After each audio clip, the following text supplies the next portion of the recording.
Good morning students, हम फिर हाजिर हैं आपके सामने अपनी ऑनलाइन क्लासेस के साथ। प्रीवियस क्लास में हमने पढ़ा था magnetic effect of electric current कि इलेक्ट्रिक करंट के कारण जो मैग्नेटिक इफेक्ट जनरेट होते हैं उसमें हमने क्या क्या स्टडी किया। मैग्नेटिक फील्ड लाइंस, उनकी प्रॉपर्टीज क्या हैं, हम मैग्नेटिक फील्ड की डायरेक्शन कैसे फाइंड कर सकते हैं कि मैग्नेटिक फील्ड लाइंस कैसी जनरेट होंगी, क्लॉकवाइज या एंटी क्लॉकवाइज। और लास्ट टॉपिक हमने पढ़ा था इलेक्ट्रोमैग्नेटिक इंडक्शन। ठीक है, इस क्लास में हम पढ़ने वाले हैं करंट जनरेटर। ठीक है, करंट जनरेटर क्या है? वो डिवाइसेस जो कि क्या जनरेट कर दें, करंट, जो कि क्या जनरेट कर दें, करंट को current generator. Those devices which generate current known as current generator. Okay, so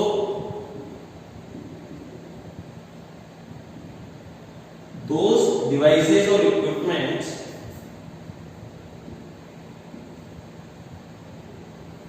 which generate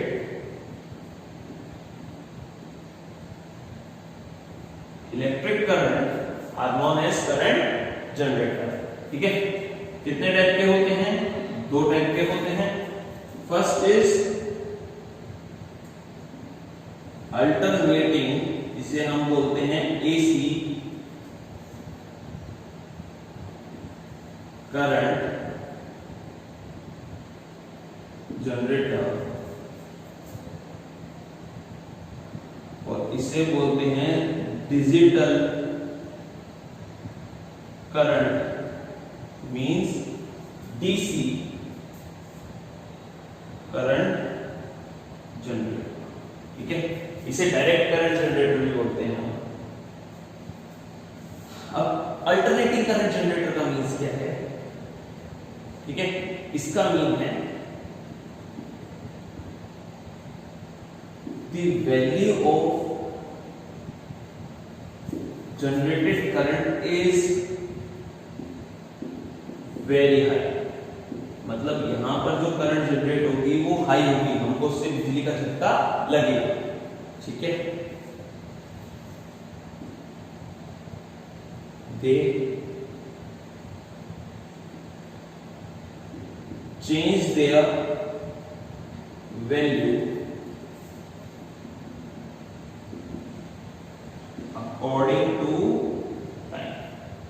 ये अपनी वैल्यूज को टाइम के अकॉर्डिंग चेंज कर देते हैं। एग्जांपल, जो आप एसी के अंदर यूज ले रहे हो, टीवी के अंदर, ये एसी ये नहीं है, वो एयर कंडीशनर है। ये अल्टरनेटिंग है। अल्टरनेटिंग का मतलब जो टाइम के अकॉर्डिंग अपनी वैल्यूज को चेंज कर दे, लगातार चेंज करता रहे। ये हो गया फ्रिज, हो गया टीवी, हो गया आपका कूलर, हो गया, या कोई भी बड़े बड़े डिवाइसेस हो गए, तो उसके अंदर तो हम कौन सी यूज लेते हैं? Alternating current. ठीक है, डिजिटल या डायरेक्ट करंट, इसके अंदर क्या होता है? The value of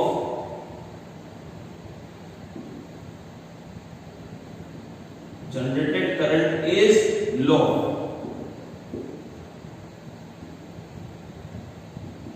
they remain constant according to time. ये टाइम के अकॉर्डिंग अपनी वैल्यूज को चेंज नहीं करते हैं, सेम बने रहते। ठीक है, अब इनके एग्जांपल क्या हो गए? मोबाइल चार्जर से आपको करंट नहीं लगता, या मैं घर में जो छोटे छोटे सेल यूज लेता हूं, बैटरीज यूज लेता हूं, उनके अंदर कौन सी करंट होती है? DC current. ठीक है, अब हम पहला टॉपिक पढ़ते हैं अल्टरनेटिंग करंट जनरेटर। अच्छा, अल्टरनेटिंग करंट जनरेटर से पहले हम समझ लेते हैं magnetic flux.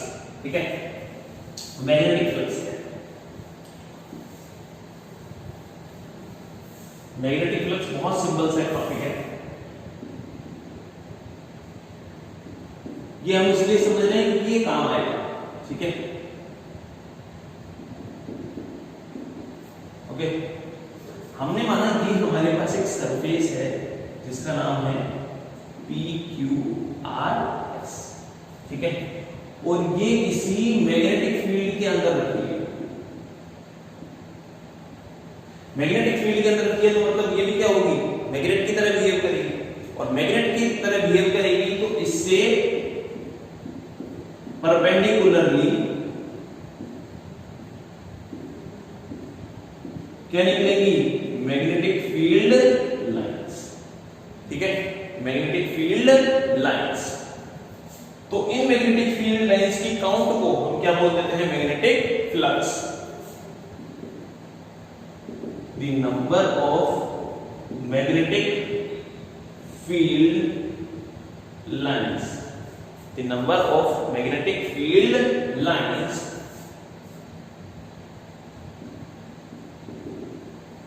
passing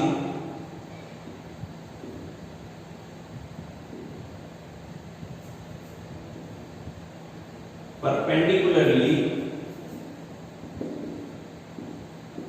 to the surface PQRS। इस PQRS सरफेस के परपेंडिकुलरली, ये सरफेस है, इसके परपेंडिकुलरली जो मैग्नेटिक फील्ड लाइंस निकल रही है, ठीक है, जो पास हो रही है, उनको हम क्या कहेंगे, मैग्नेटिक फ्लक्स। जितना बड़ा साइज उतना ज्यादा मैग्नेटिक फ्लक्स, क्योंकि एरिया क्या हो गया ज्यादा, तो number of magnetic field lines भी कैसी हो जाएगी, ज्यादा, और जितना कम उतना ही मैग्नेटिक फ्लक्स क्या हो जाएगा। ठीक है, अब हम आते हैं हमारे मेन टॉपिक पर, जो कि है एसी जनरेटर, जिसे हम बोलते हैं अल्टरनेटिंग करंट जनरेटर। ठीक है,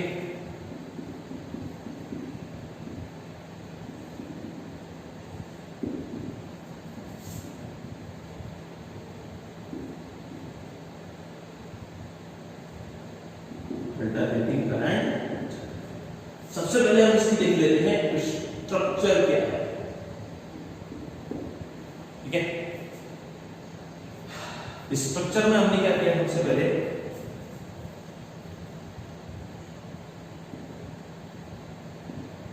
दो मैग्नेट्स लिए, एस और एन। ठीक है, ये दो हमारे क्या है, मैग्नेटिक पोल्स। ओके, इनके बीच हमने एक लोहे से बनी लोहे से बनी रेक्टेंगुलर कॉइल रखी।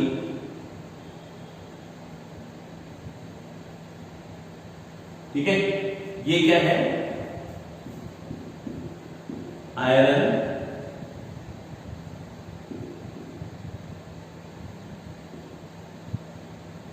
रेक्टेंगुलर कॉइल, जिसका हम नाम दे देते हैं ए बी सी डी, या फिर इसे दूसरे वर्डों में कहा जाता है आर्मेचर।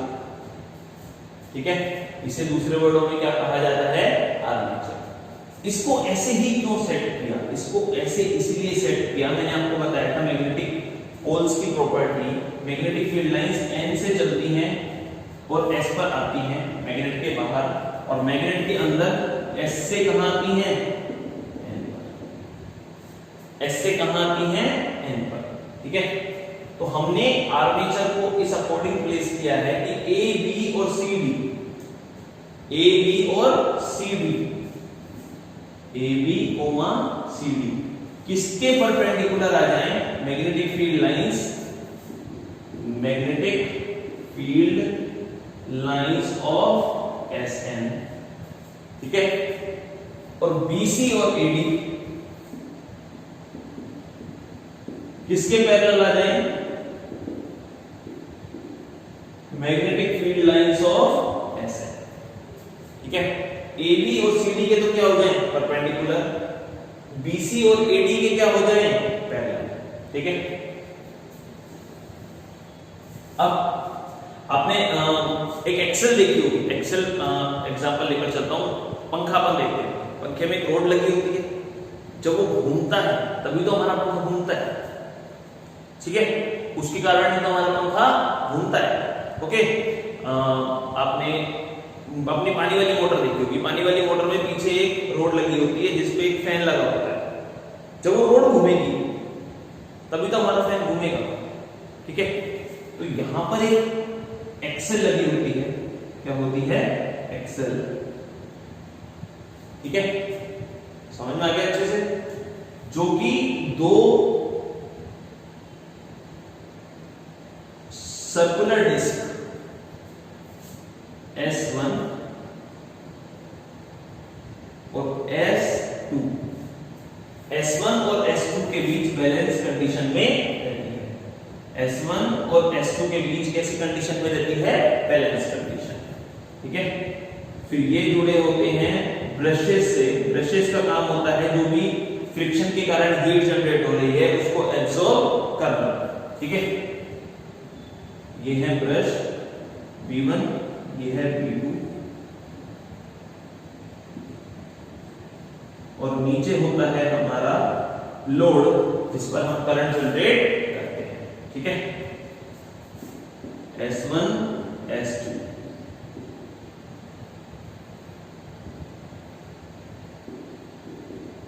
क्या है? सर्कुलर डिस्क होती है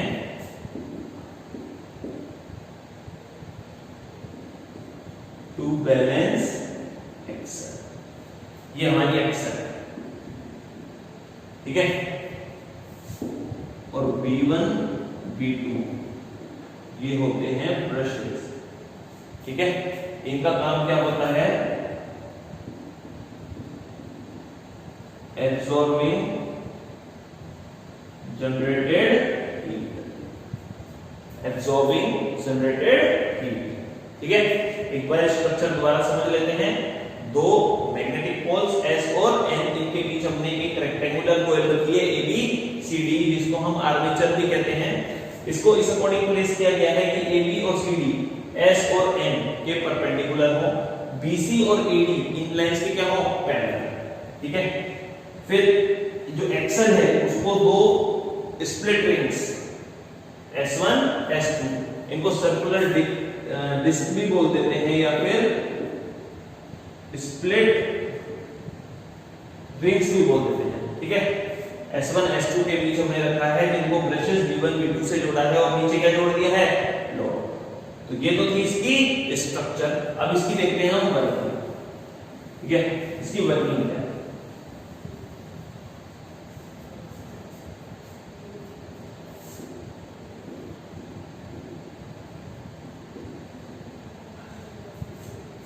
वर्किंग में कहते हैं हमने, आपने देखा होगा जब शादी पार्टियों में या कहीं पर भी जब आपको जनरेटर की मोटर चलानी पड़ती है या ट्रैक्टर चलाना पड़ता है, जो बड़े बड़े टेम्पो पहले के होते थे उनमें पहले रस्सी बांधी जाती थी, फिर उस रस्सी को खींचा जाता था जिससे वो मशीन घूमती थी और आपकी मशीन की जो बैटरी है वो चालू हो जाती थी। जनरेटर में तो आज भी ऐसा, आजकल भी ऐसा करते हैं, तो हैंडल से उसको घुमाते हैं तेजी से या फिर उस पर रस्सी बांध के उसको खींचा जाता है। ठीक है, तो सबसे पहले आर्मेचर को मैकेनिकल एनर्जी लगाकर घुमाया जाता है। फर्स्ट तो क्या है?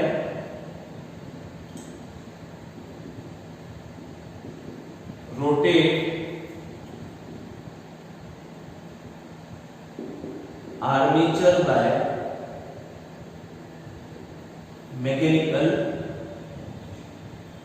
मैकेनिकल एनर्जी लगाकर हमने इस आर्मेचर को घुमाया।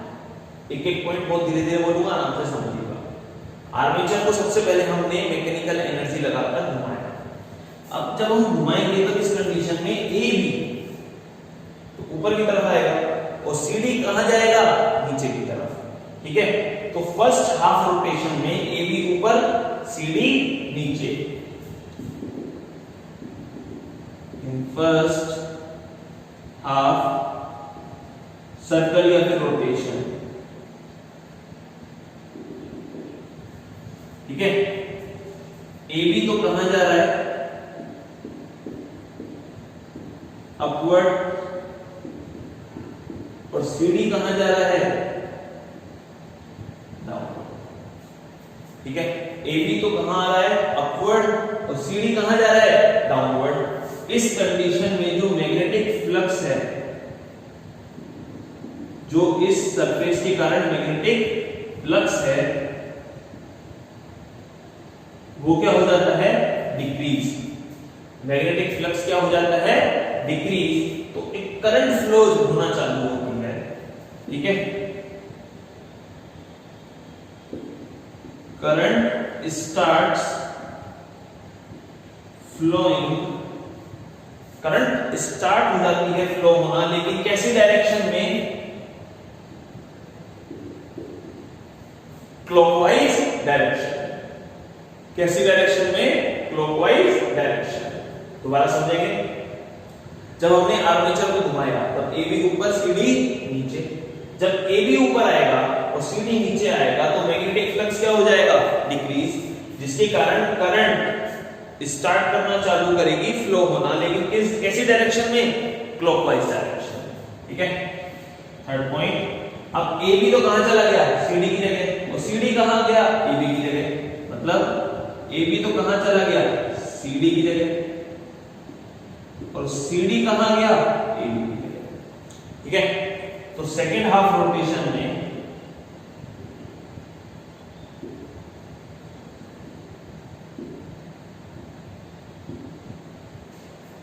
मैं इनको हाफ रोटेशन क्यों बोल रहा हूं? क्योंकि जब AB CD पर जाकर वापस AB पोजीशन पर आएगा तो फुल रोटेशन हो जाएगा। ठीक है।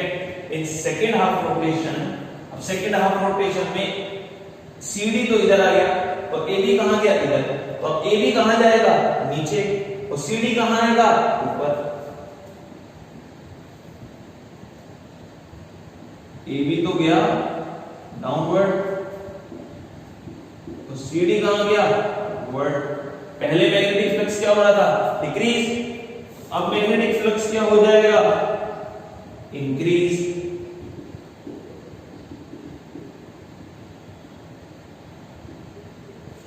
ठीक है।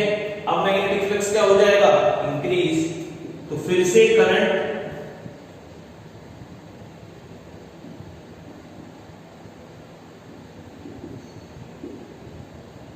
फ्लो करना स्टार्ट करेगी, लेकिन अब कैसी डायरेक्शन में? Anti clockwise direction. ठीक है। Anti clockwise direction. समझ में आ गया?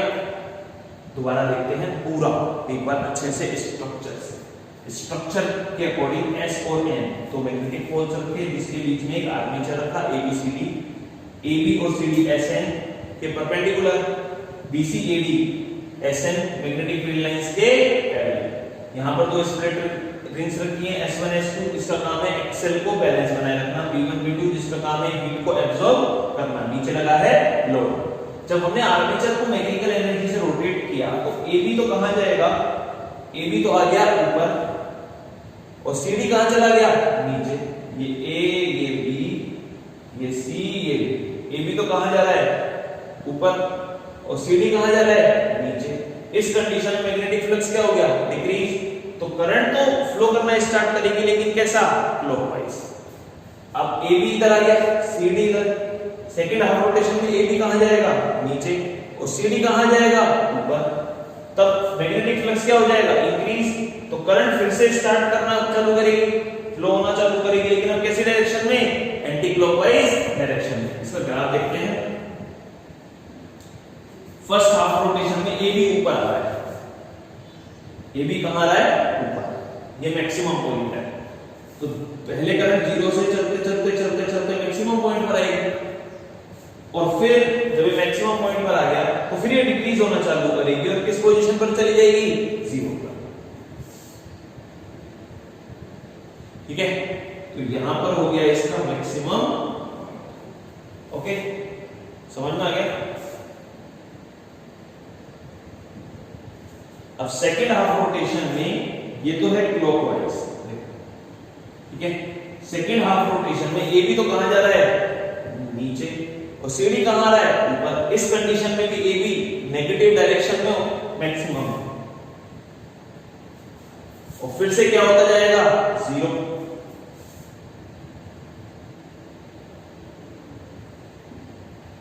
ये कैसी डायरेक्शन हो गई? Anti clockwise. ठीक है। ये कैसी डायरेक्शन हो गई? Anti clockwise. तो ये हमारे करंट और टाइम के बीच ग्राफ है, जिसे हम बोलते हैं alternating current graph, AC graph. ठीक है। इस ग्राफ के according current changes its value continuously according to time. इसलिए इसे हम क्या कहते हैं, एसी जनरेटर। इसलिए इसे हम क्या कहते हैं, एसी जनरेटर। ठीक है, अगला टॉपिक स्टार्ट करते हैं जो कि है हमारा डीसी जनरेटर। ठीक है,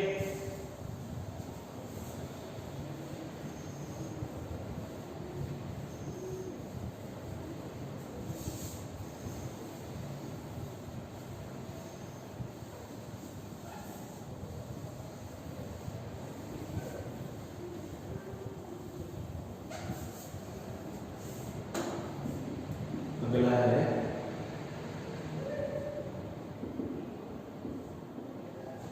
डीसी जनरेटर। ठीक है, सबसे पहले हम इसकी स्ट्रक्चर देखते हैं। इसकी स्ट्रक्चर अप्रोक्स एसी जनरेटर के सेम ही होगी, हल्का सा फर्क है बस। इसमें भी क्या है, दो मैग्नेटिक पोल्स एस और एन, दो मैग्नेटिक पोल्स एस और एन, और इनके बीच रखी है एक rectangular coil same A B C D. फिर से भाई A B S N magnetic field lines के परपेंडिकुलर, सी डी भी परपेंडिकुलर, बी सी और ए डी क्या हो गए, पैरेलल। ठीक है, अब इसमें चेंजमेंट क्या है, इसमें चेंजमेंट है अब यहां पर दो कम्यूटेटर लगे होते हैं। कम्यूटेटर क्या होते हैं वो बताता हूं आपको।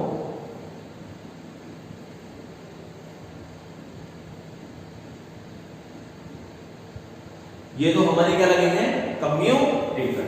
ठीक है, इनके साथ जुड़ी होती हैं दो ब्रशेस, ये है C1, ये है C2। नजर आ रहा है ना, C1 C2, ये है B1, ये है B2, और ये हो गया हमारा लॉक। ठीक है, थोड़ा बड़ा लिख लेता हूं ताकि आपको अच्छे से नजर आए। ये तो है C1, ये है C2। ओके, अब कम्यूटेटर क्या है, आपने घड़ियों में एक छोटी सी स्ट्रक्चर देखी होगी इस टाइप की, इस टाइप की रिंग्स होती है। ठीक है, जो कि एक दूसरे से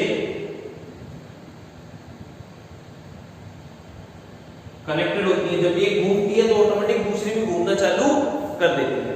इन्हें बोलते हैं हम कम्यूटेटर। क्या बोलते हैं, कम्यूटेटर। ओके, स्ट्रक्चर एक बार दोबारा देख लेते हैं। दो मैग्नेटिक पोल्स जिनके बीच में हमने एक रेक्टेंगुलर कॉइल रखी हुई है जिसे हम आर्मेचर कहते हैं। इस आर्मेचर को ऐसे ही प्लेस करेंगे कि AB और CD मैग्नेटिक फील्ड लाइंस के परपेंडिकुलर, BC और AD मैग्नेटिक फील्ड लाइंस के क्या आ जाएं, parallel.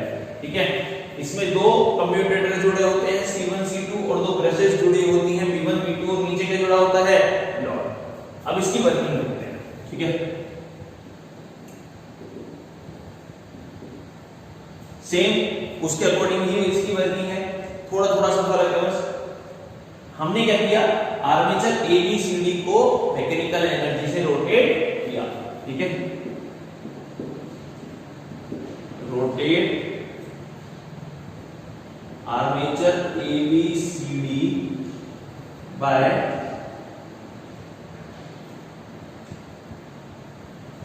Mechanical.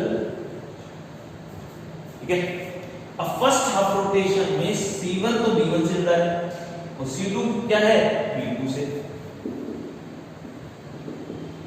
In first half rotation वही AB ऊपर जाएगा, CD नीचे। इस कंडीशन में C1 तो किससे जुड़ा है, B1 से, और C2 किससे जुड़ा है, B2 से। C1 किससे जुड़ा है, B1 से, और C2 किससे जुड़ा है, B2 से। ठीक है, समझ में आ गया अच्छे से। तो करंट कैसे फ्लो होती है, करंट जो फ्लो होती है उसके कारण C1 क्या हो जाता है, पॉजिटिव, तो B1 भी क्या हो जाता है, पॉजिटिव। ठीक है, अब C1 पॉजिटिव है तो C2 क्या हो जाएगा, नेगेटिव, ऑटोमेटिक B2 भी क्या हो जाएगा, नेगेटिव। ठीक है, वही मैग्नेटिक फ्लक्स में चेंजमेंट आएगा। लेकिन यहां पर कम्यूटेटर लगे हुए हैं तो C1 किससे जुड़ा हुआ है? V1 से, और C2 किससे जुड़ा हुआ है? V2 से। फर्स्ट हाफ रोटेशन में C1 क्या होता है? पॉजिटिव, तो V1 भी क्या हो जाता है? पॉजिटिव। C2 क्या हो जाता है? नेगेटिव, तो V2 भी क्या हो जाता है? नेगेटिव। ठीक है, अब फर्स्ट हाफ रोटेशन के बाद, ठीक है, after first half rotation C1 की जगह तो क्या आ जाता है? C2, और C2 की जगह क्या आ जाता है? C1। C1 तो कहां चला जाता है? C2 पर, और C2 कहां जाता है? C1 पर। ठीक है, इस कंडीशन में C2 तो किससे अटैच हो जाता है? B1 से, और C1 किससे अटैच हो जाता है? B2 से। ओके, C2 तो किससे अटैच हो जाता है? B1 से, और C1 किससे अटैच हो जाता है? B2 से। ठीक है, समझ में आ गया? अब सेकेंड हाफ रोटेशन में in second half rotation C2 क्या होता है? पॉजिटिव, तो B1 भी क्या हो जाता है? पॉजिटिव। ठीक है, अब C2 पॉजिटिव है तो C1 क्या हो जाएगा? नेगेटिव, तो B1 भी क्या हो जाएगा? सॉरी, B2 भी क्या हो जाएगा? नेगेटिव। ठीक है, दोबारा देखते हैं। जैसे ही हमने आर्मेचर एबीसीडी को मैकेनिकल एनर्जी से घुमाया तो फर्स्ट हाफ रोटेशन में C1 तो जुड़ा है B1 से, C2 जुड़ा है B2 से। C1 पॉजिटिव तो B1 पॉजिटिव, अब C1 पॉजिटिव तो C2 क्या हो गया? नेगेटिव, और C2 नेगेटिव तो B2 भी क्या हो गया? नेगेटिव। फर्स्ट हाफ रोटेशन के बाद C1 तो कहां चला जाएगा? C2 की जगह, और C2 कहां चला जाएगा? C1 की जगह। B1 B2 पोजीशन चेंज नहीं करते हैं, B1 B2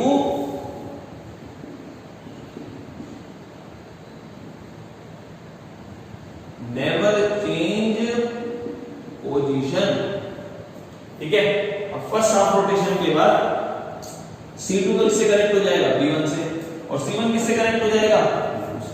second half rotation में C2 इस बार पॉजिटिव हो जाता है तो B1 भी क्या हो जाएगा? पॉजिटिव। अब C2 पॉजिटिव तो C1 नेगेटिव, और C1 नेगेटिव तो B2 ऑटोमेटिक क्या हो गया? नेगेटिव। मतलब इन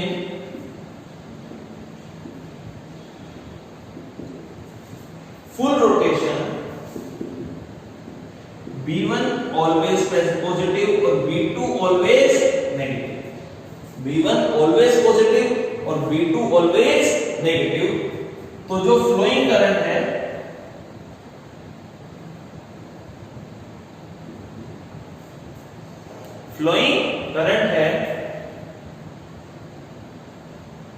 always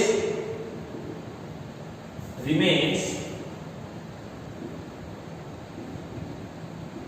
कांस्टेंट विद टाइम के अकॉर्डिंग ये अपनी पोजीशन चेंज नहीं करते हैं, इसीलिए इसे हम क्या कहते हैं? DC current.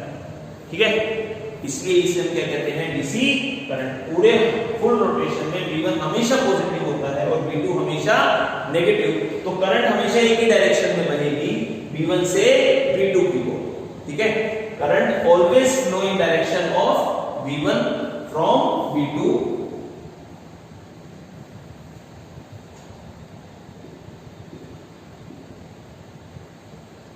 always flow from B1 to B2, और फ्लोइंग करंट कभी भी टाइम के अकॉर्डिंग अपनी वैल्यूज को चेंज नहीं करती है, इसीलिए या टाइम के अकॉर्डिंग कांस्टेंट रहती है, इसीलिए इसे क्या कहते हैं? DC generator. ठीक है, आपके दोनों टॉपिक्स खत्म हो चुके हैं, एसी जनरेटर, डीसी जनरेटर, और इसी के साथ आपका magnetic effect of electric current के साथ साथ ये चैप्टर खत्म होता है। ठीक है, आई होप आपको ये चैप्टर अच्छे से समझ में आया है। आप नोट्स को अच्छे से स्टडी कीजिएगा जो आपको प्रोवाइड किए जा रहे हैं।